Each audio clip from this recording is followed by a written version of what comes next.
magandang umaga. Tanghali na. Kain po tayo.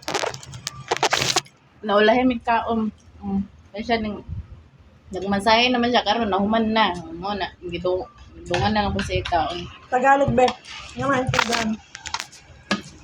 Nagisabay ako ng kain kasi hindi ako nakabili ng ulam.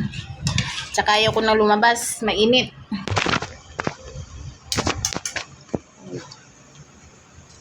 Kain.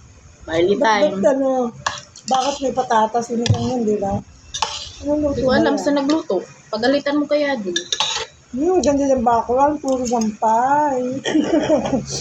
Huwag nyo nilang pansinin yung ano. Yan. Yung nasa likod namin. Basta kami ang pansinin nyo. Char.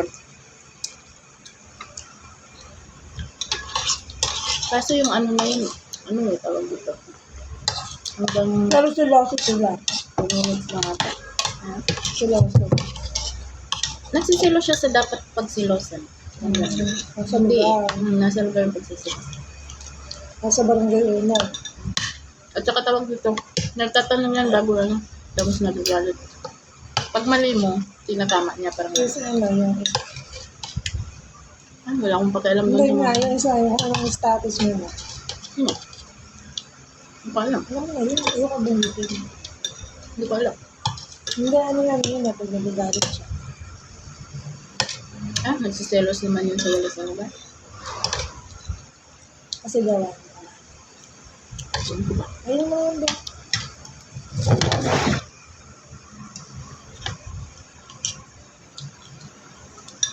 Saan daw sila bumili nito? Hindi ko na pinanong, syempre, nakakalit. Ayaw mo na? Ano? Baka doon kaya ano. Ayaw kong bumili doon sa kay nanay. Masyado, ano? Wala si Tingnan mo na ano siya. Huh? Mga naman tayo matanda dyan. Yung mukha mo sa mukha ko. Hindi ako ng mukha ko. Mataba yung mukha ko. Bye guys! Kain. Busin muna namin to.